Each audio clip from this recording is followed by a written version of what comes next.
Have you ever studied English for years? You know all the grammar rules, you can pass any test, and then you hear two native speakers talking and you think, wait, what language is that? Because it's definitely not the English I learned. Haha.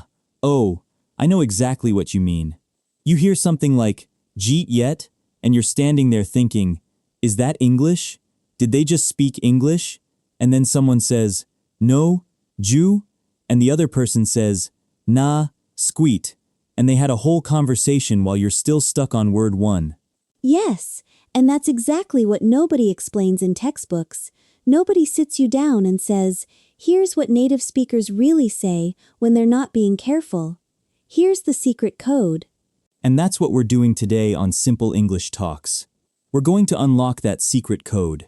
By the end of this episode, you'll understand why native speakers sound so fast, what those weird sounds are, and how you can start sounding more natural too. You'll also learn some phrases that you will never find in a textbook, but you'll hear every single day if you live in an English-speaking country. Things that will make you go, oh, that's what that means. So here's a question for you right now, and be honest. Have you ever been in a conversation where you understood every word individually, but had no idea what the person actually meant? Tell us in the comments below. We want to hear your stories. And while you're down there, make sure you hit subscribe on Simple English Talks so you never miss an episode that makes real English actually make sense. Yes, please subscribe. We release new episodes every week, and we always talk about the stuff that other lessons skip. All right, let's get into it. What is really happening when native speakers talk? Okay, the very first thing you need to know is this. Native speakers are lazy. I mean that in the most loving way possible. We are efficient with our mouths. We don't move our tongues and lips more than we absolutely have to. So words smash together. Ha ha. It's true. We smash words together constantly. The most famous example is going to, becoming gonna. But it goes so much deeper than that. The basic concept is sound reduction and linking. Instead of saying each word separately, we connect the end of one word to the beginning of the next, and we change sounds to make that connection easier. The simplest structure to understand this is what we call the consonant to vowel link. If a word ends in a consonant sound, and the next word starts with a vowel sound, we move the consonant over. So, an apple doesn't sound like an apple. It sounds like a napple. Get on becomes get on. What is it becomes what is it. Right, and then you have the famous reductions. We have want to, becoming wanna, have to, becoming hafta, got to, becoming gotta, don't know, becoming dunno, give me, becoming gimme, and let me, becoming lemme. Here's a real sentence a native speaker might say. Textbook English. I am going to have to go to the store because I have got to get some milk. Real spoken English. I'm gonna have to go to the store because I've got to get some milk. Hear the difference? We dropped am and made it a contraction. Going to became gonna. Have to became hafta. Because became cause. And got to became gotta. And you might be thinking, that's so messy. But it's actually organized. There are patterns. Let me give you some everyday examples from my life. This morning I said to my roommate, "Jeet yet?" Which is, did you eat yet? She said, no, Jew, which is, no, did you? And I said, nah, let's go grab summin. Summin being something. So did you becomes jeet or Jew. Did you eat yet turns into jeet yet? That's not sloppy. It's just how the sounds naturally flow when you speak at a normal speed. The D in did meets the Y in you and becomes a J sound. Did you becomes did you, and then we drop the first part and get Jew or J. And I don't know is almost never said fully. It's I don't know or just dunno. Can you try saying that? Say, I don't know. Feels natural, right? Your mouth doesn't have to work as hard. Let's try a quick interactive question for our listeners. How would a native speaker probably say this sentence fast? What are you doing? I'll give you a second. Think about it. Did you come up with whatcha doin'? Because that's it. What are you smashes into whatcha, and doing drops the G to become doin'. So, what are you doing becomes whatcha doin'. That is a perfect example. What are you becomes whatcha. What do you also becomes whatcha or what'ya. So, what do you want is what'ya want. And what do you think is what'ya think. It's everywhere. Now let's talk about the negative forms, because these also change. Don't you becomes don'tcha. Like, don't you think so sounds like don'tcha think so. Didn't you becomes didn'tcha. Won't you becomes won'tcha. Can you hear the pattern? It's almost like a cha sound gets added. And this is not bad English. I want to be very clear about that. This is natural spoken English. It's the difference between reading a script and having a conversation. If you say, "What are you doing?" pronouncing every single letter perfectly, you will sound like a robot. A very polite robot, but still a robot. So here's a challenge. In the comments, write this sentence the way a native speaker would actually say it. I do not know what you are talking about. Go ahead, write the real spoken version. We'll check back and see if you got it right. Hint: think about do not, you, and talking. Let's sum up this first section. Native speech is all about linking and reduction. Consonants move to the next vowel, and common phrases get squished into shorter sounds. Words like going to, want to, have to, and you, combined with a verb, all change. It's not random, it follows patterns, and you can learn it. Exactly. And once you know these patterns, you can start to hear them everywhere. You'll stop feeling lost and start feeling like you've been given the password to a secret club. And speaking of secrets, there's another huge thing nobody explains. It's not just how we say things, it's what we say. And the textbooks get this totally wrong. Okay, so we've talked about how native speakers change the sounds of words. But there's another layer to this. Even when you understand the sounds, you might not understand the meaning, because native speakers use phrases that mean the opposite of what you'd expect, or they never learned them in a formal class. This is the related use, the actual choice of words and responses in real life. Think about the classic textbook dialogue. Hello, how are you? I'm fine, thank you. And you? When is the last time you heard two native speakers actually say that to each other? Never. It just doesn't happen. So what do we really say? I can tell you exactly what happened to me yesterday. I saw my friend. She said, "Hey, how's it going?" And I said, "Oh, living the dream." Now, I was not living the dream. I had a flat tire and I spilled coffee on my shirt. But living the dream is a sarcastic, funny way to say, life is a bit of a mess, but I'm dealing with it. Haha, and that's a perfect example. Another response to "how's it going" that throws learners off is simply, "it's going," or just going. If you ask someone how's work, and they say, it's work, that means it's not great, not terrible, just the usual boring routine. Let's do a quick dialogue demonstration of a normal greeting. B. You start. Hey, what's up? Not much, just chillin'. You? Same here. 'Bout to grab some lunch. Wanna come? Yeah, I'm down. Where to? Dunno. That new taco place? I heard it's pretty good. Sounds good. Let's roll. Okay, break it down. What's up doesn't require a literal answer about what is physically up. It's just, hello, how are you? Not much. Just chillin'. Means I'm relaxed. Not doing anything important. Same here. Echoes the sentiment. 'Bout to is about to. Wanna come? We already know. I'm down means I'm willing. I agree. Let's roll means let's go. See how many phrases were packed into just a few seconds. And none of them were, "I'm fine, thank you." Now let's compare formal and informal. Formal. Would you like to accompany me to lunch? Informal. Wanna grab a bite? Formal. I am very tired. Informal. I'm beat. Or, I'm wiped out. Or, I'm dead.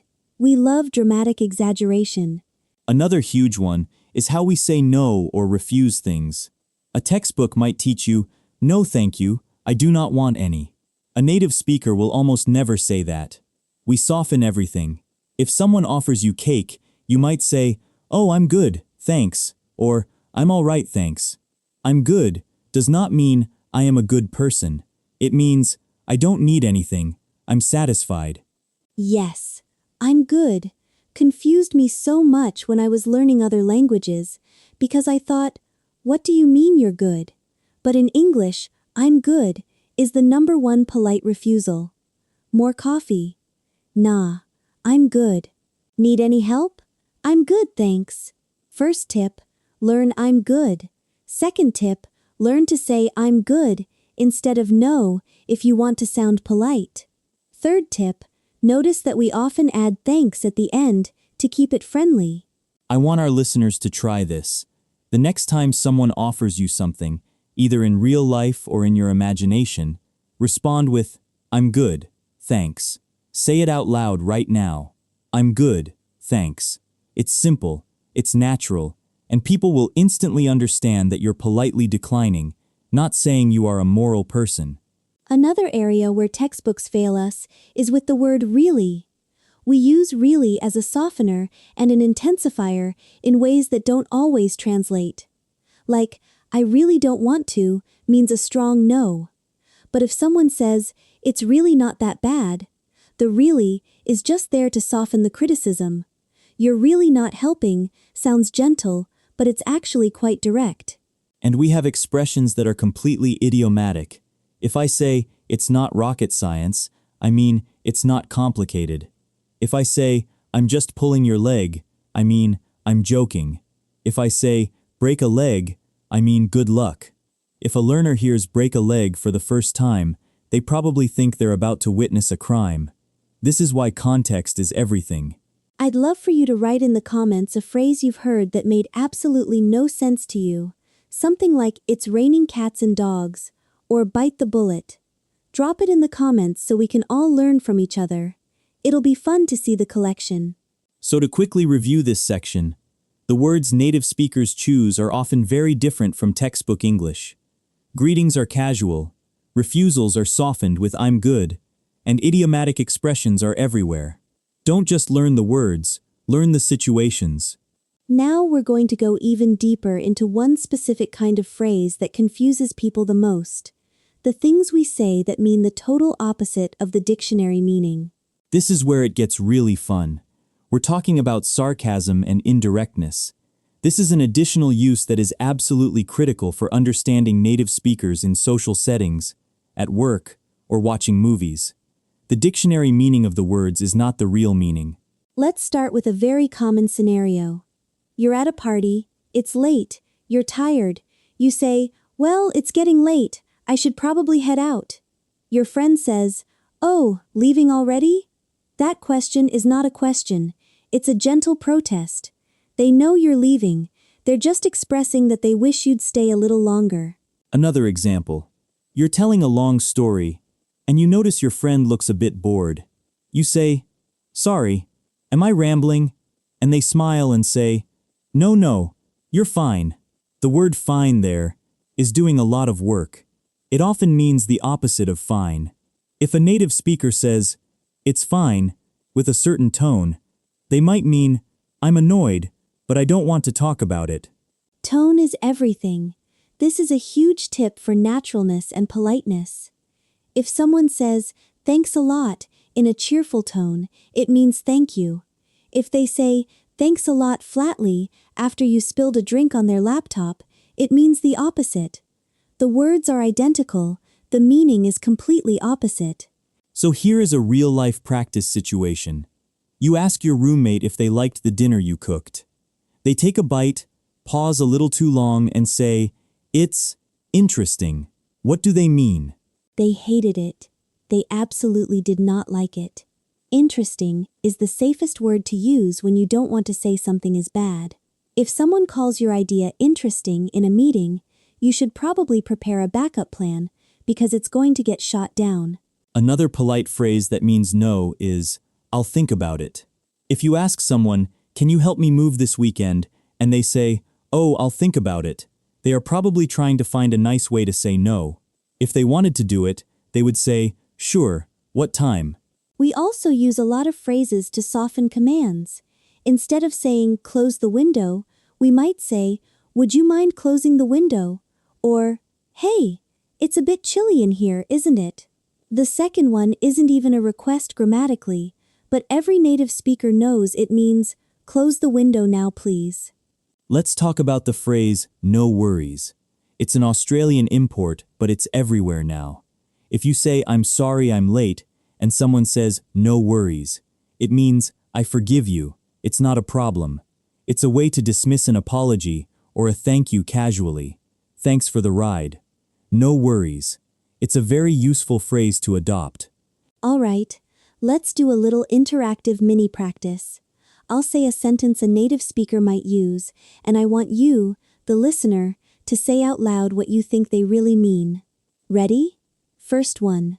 That's one way to do it. Ooh, good one. The real meaning. That is a strange or probably wrong way to do it, but I'm not going to directly insult you.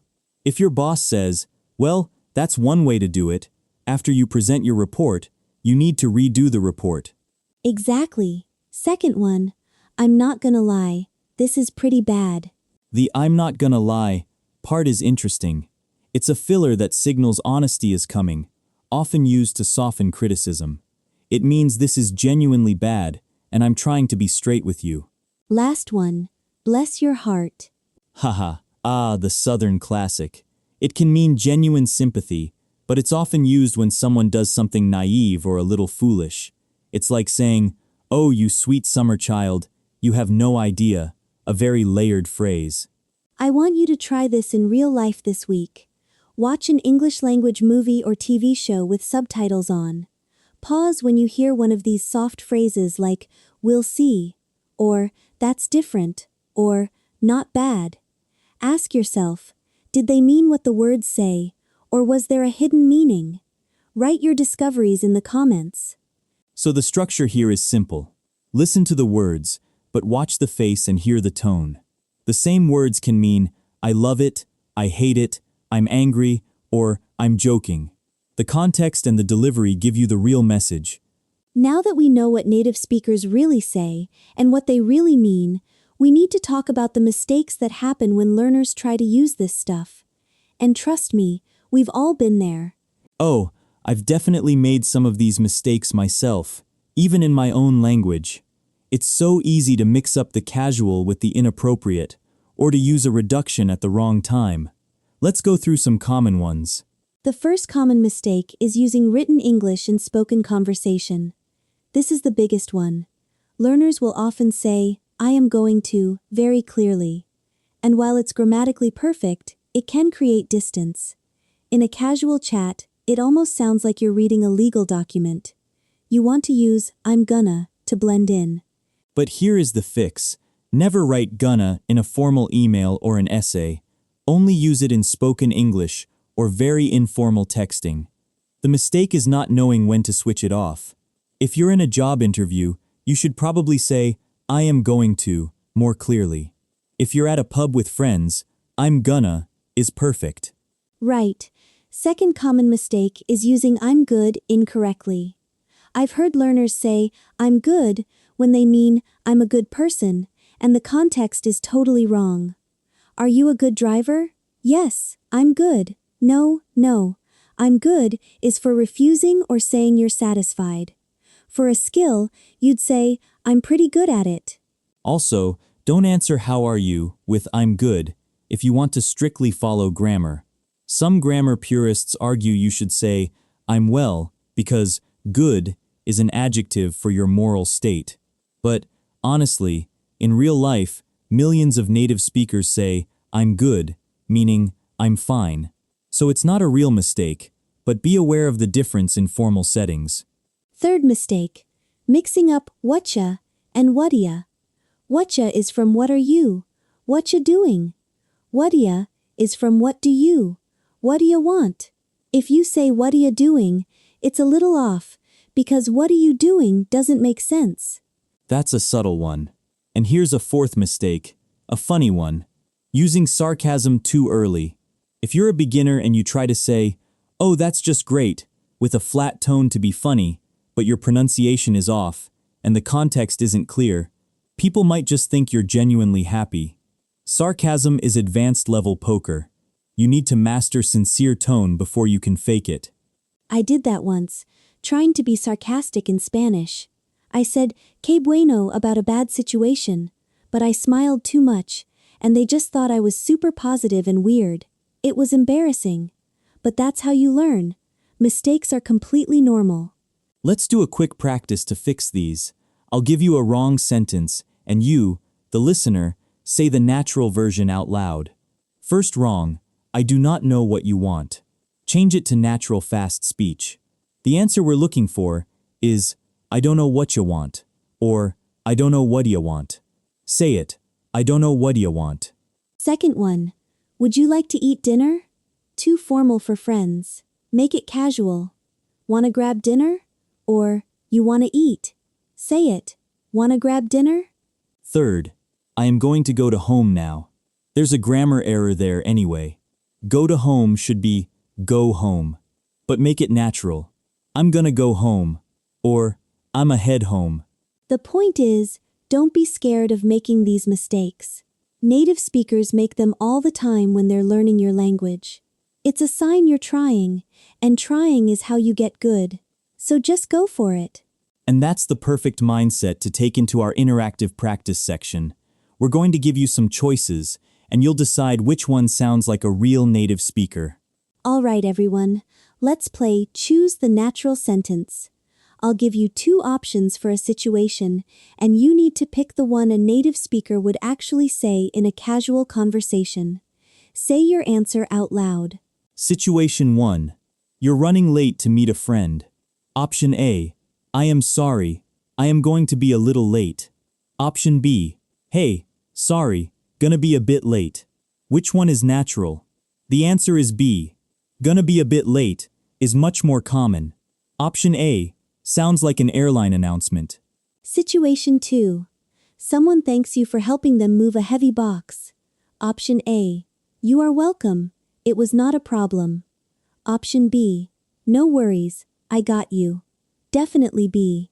No worries, I got you is warm and very natural.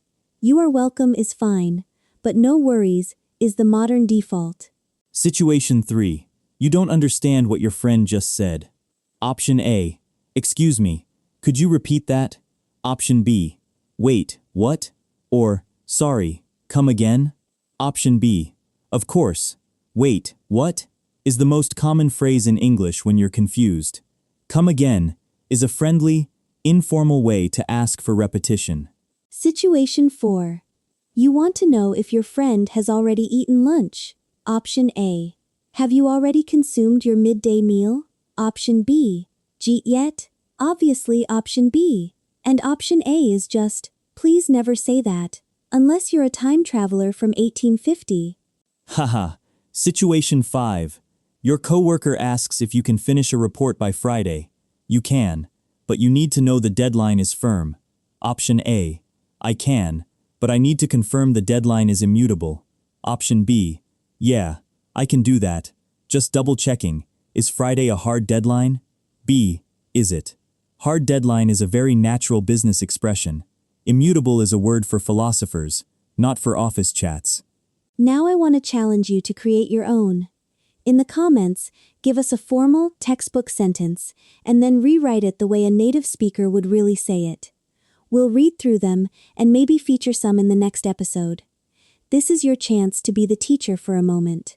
The key takeaway from this practice is that real conversation values speed, connection, and feeling over robotic perfection. You don't need to be perfect, you need to be understood and to sound like a human being. And humans are messy and casual. Wow, we have covered so much today. I feel like we just gave everyone a decoder ring for real English. Let's wrap this up so you can go out and use it.